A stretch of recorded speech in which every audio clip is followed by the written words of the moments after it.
Mobile বেশি use করলে কি মোবাইলের চার্জ শেষ হয়ে যায়? কখনোই না। আপনারা হয়তো জানেন না মোবাইলের কিছু সেটিং আছে, ওই সেটিংগুলো অন করার পর আপনার আগের চেয়ে অনেক বেশি চার্জ সেভ হবে। সো ভিডিওটি অনেক গুরুত্বপূর্ণ। অবশ্যই ভিডিওটি সেভ করে রাখবেন এবং ভিডিওটি শেয়ার করে আপনি রেখে দিতে পারেন যেন পরবর্তীতে আপনি খুব সহজে আপনি এই সেটিংগুলো মিলাতে পারেন। সো প্রথমে আপনার মোবাইল সেটিংটি ওপেন করুন।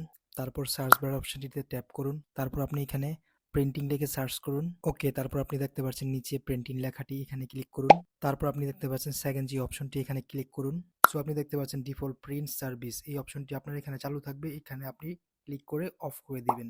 সো অলরাইট গাইস, এখানকার কাজ আমাদের হয়ে গেল। এখান থেকে নেক্সট চলে আসুন। অলরাইট গাইস, তারপর এখানে আপনাকে আবারও সার্চিং লিখে সার্চ করতে হবে। অলরাইট, তারপর আপনি এখানে দেখতে পাচ্ছেন ব্লুটুথ সার্চিং, এখানে ট্যাপ করুন।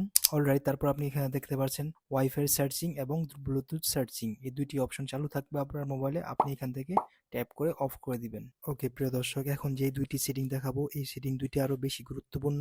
সো ভিডিওটি স্কিপ না করে অবশ্যই ভিডিওটি দেখতে হবে, নয়তো আপনাদের একটা সেটিং এর ভুলের কারণে আপনাদের মোবাইলটি আবারও আগের মতোই মোবাইল চার্জ খেয়ে নিবে। সো তারপর এখানে আপনাদেরকে 3 নম্বর যে অপশনটি আছে সেই অপশনটি এখানে টাইপ করে দিতে হবে, ইউজেড অ্যান্ড ডিয়াগনস্টিক্স। সো লেখাটিতে ট্যাপ করুন। তারপর আপনি এটি নিচে দিয়ে খেয়াল করুন, সেম সেই লেখাটি নিচে দেখাচ্ছে, ওখানে ক্লিক করুন। তারপর আপনার এখানে এই অপশনটি চালু থাকবে, আপনি এখান থেকে অফ করে দিবেন। তারপর এখান থেকে ব্যাগে চলে আসবেন। তারপর এখানে আপনি লাস্ট যে অপশনটি সেটা হলো অ্যানিমেশন, ওই লেখাটি এখানে সার্চ বারে লিখবেন। লিখে সার্চ করার পর আপনি দেখতে পাচ্ছেন রেডিউস অ্যানিমেশন, এখানে ক্লিক করুন। ওকে, তারপর একটু নিচে খেয়াল করুন, ঠিক এরকম একটা ইন্টারফেস চলে আসবে। এই ইন্টারফেসটি আপনার এখানে অফ থাকবে, আপনি এই ইন্টারফেসটি অন করে দিবেন। জাস্ট আপনার কাজ কমপ্লিট হয়ে গেল। এখন থেকে আপনার মোবাইলটি আগের তুলনায় অনেক বেশি চার্জ থাকবে এবং আগের চেয়ে বেশি ফাস্ট কাজ করবে। সো সম্মানিত প্রিয় দর্শক, আশা করছি ভিডিওটি আপনার অনেক উপকারী এসেছে। এরকম ভালো ভালো টিউটোরিয়াল ভিডিও পেতে আমার চ্যানেলটিকে অবশ্যই সাবস্ক্রাইব করবেন এবং অবশ্যই ভিডিওটি শেয়ার করতে ভুলবেন না।